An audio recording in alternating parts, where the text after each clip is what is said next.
So where do you start when you have a program that's about integrating life's passions? Well, you start with why. Why? And that kicks us off for the first speaker tonight, Simon Sinek, in his talk, Start with Why. We assume even we know why we do what we do. But then how do you explain when things don't go as we assume? Or better, how do you explain when others are able to achieve things that seem to defy all of the assumptions? For example, why is Apple so innovative? Year after year after year after year, they're more innovative than all their competition. And yet they're just a computer company. They're just like everyone else. They have the same access to the same talent, the same agencies, the same consultants, the same media. Then why is it that they seem to have something different? Why is it that Martin Luther King led the civil rights movement? He wasn't the only man who suffered in a pre-civil rights America, and he certainly wasn't the only great orator of the day. Why him? And why is it that the Wright brothers were able to figure out controlled powered manned flight when there were certainly other teams who were better qualified, better funded, and they didn't achieve powered manned flight, and the Wright brothers beat them to it? There's something else at play here. About 3.5 years ago, I made a discovery, and this discovery profoundly changed my view on how I thought the world worked, and it even profoundly changed the way in which I operate in it. As it turns out, there's a pattern. As it turns out, all the great and inspiring leaders and organizations in the world, whether it's Apple or Martin Luther King or the Wright brothers, they all think, act, and communicate the exact same way, and it's the complete opposite to everyone else. All I did was codify it. And it's probably the world's simplest idea. I call it the golden circle.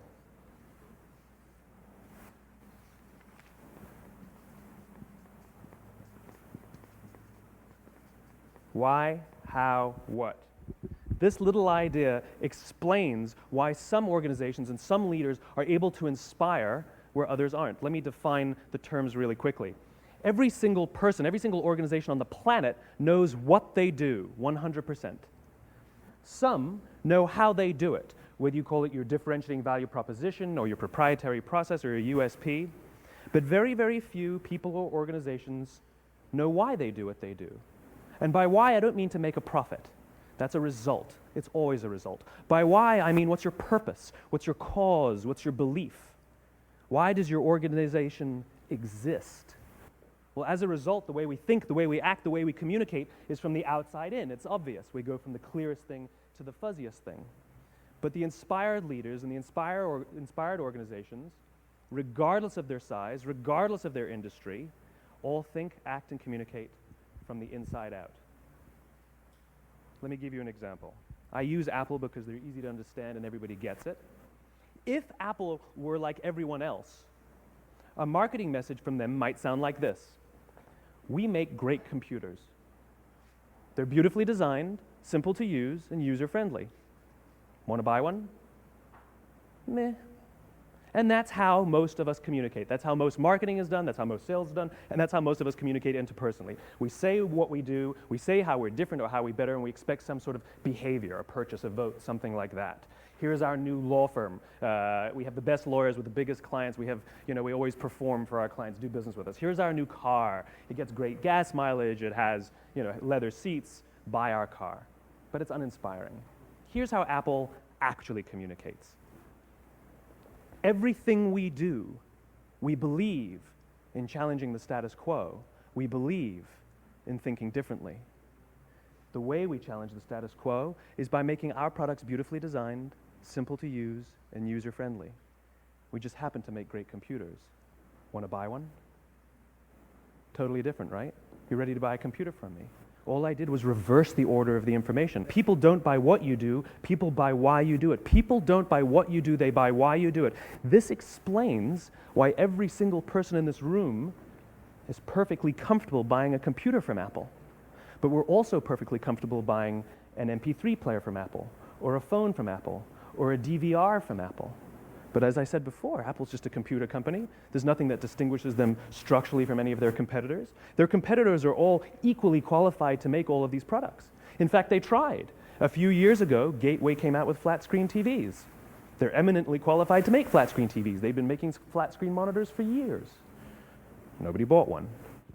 Dell came out with MP3 players and PDAs. And they make great quality products, and they can make perfectly well-designed products, and nobody bought one.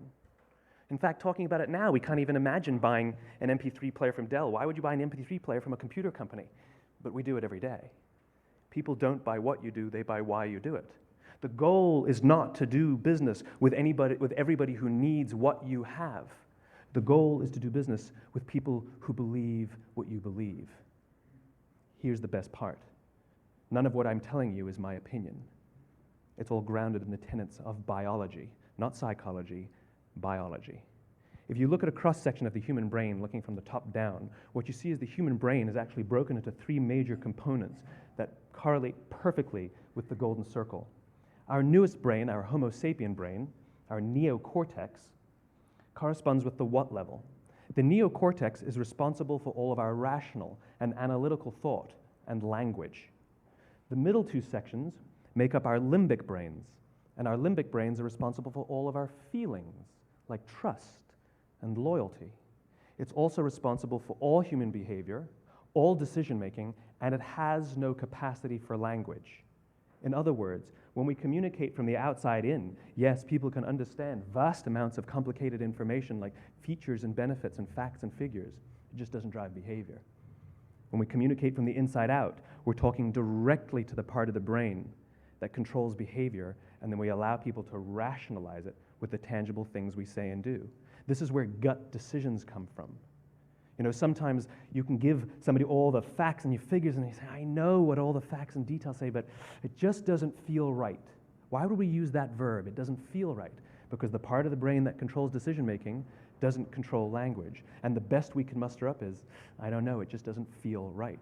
Or sometimes you say you're leading with your heart or you're leading with your soul. Well, I hate to break it to you, those aren't other body parts controlling your behavior. It's all happening here in your limbic brain, the part of the brain that controls decision-making and not language. But if you don't know why you do what you do, and people respond to why you do what you do, then how will you ever get people to vote for you or buy something from you, or more importantly, be loyal and want to be a part of what it is that you do? Again, the goal is not just to sell people who need what you have. The goal is to sell to people who believe what you believe. The goal is not just to hire people who need a job. It's to hire people who believe what you believe. I always say that, you know, there's if you hire people just because they can do a job, they'll work for your money. But if you hire people who believe what you believe, they work for you with blood and sweat and tears. And nowhere else is there a better example of this than with the Wright brothers. Most people don't know about Samuel Pierpont Langley. And back in the early 20th century, the pursuit of powered man flight was like the dot-com of the day. Everybody was trying it.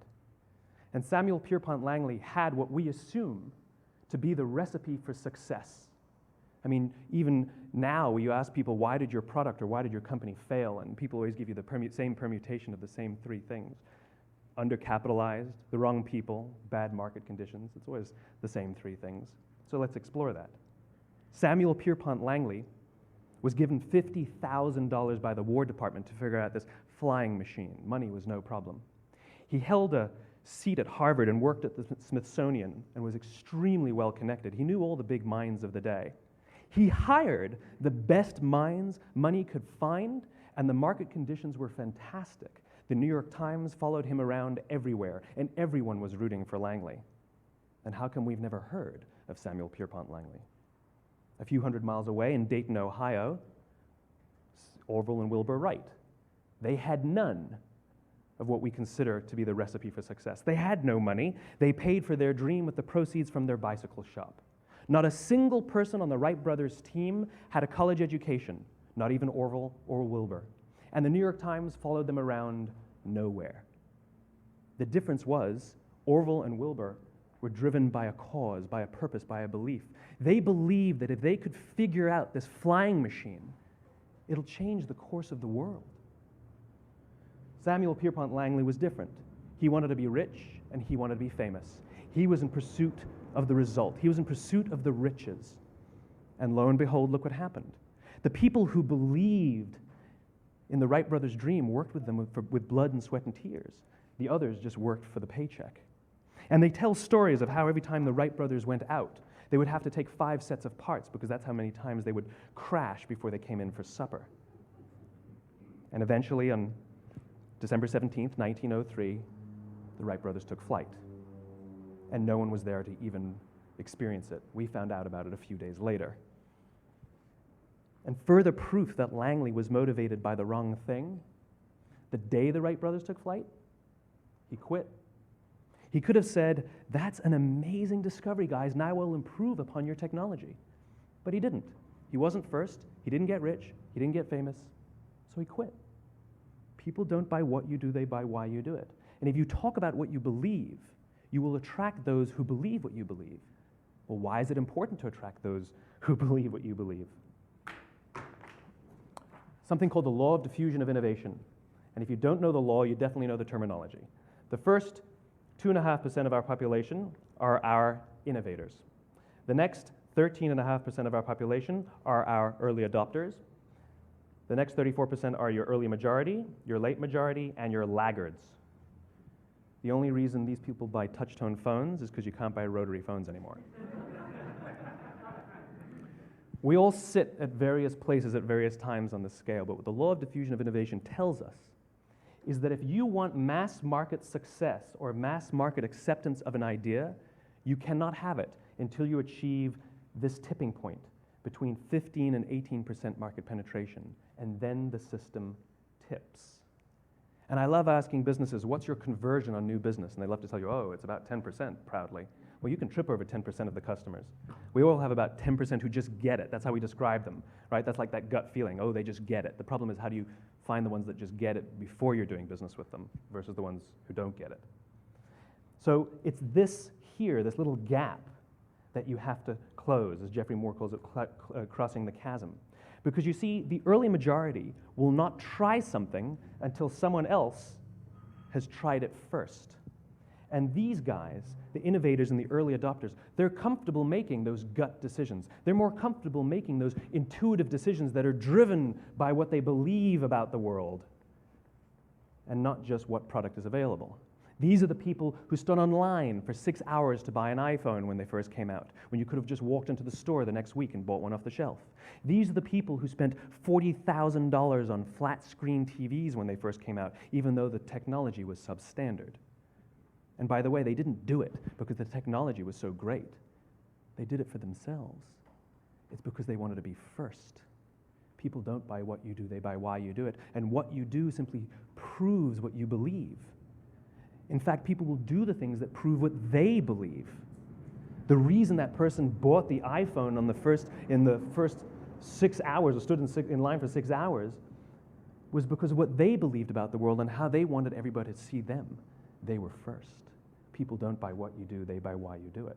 So let me give you a famous example, a famous failure and a famous success of the law of diffusion of innovation. First, the famous failure. It's a commercial example. As we said before a second ago, the recipe for success is money and the right people and the right marketing conditions, right? You should have success then.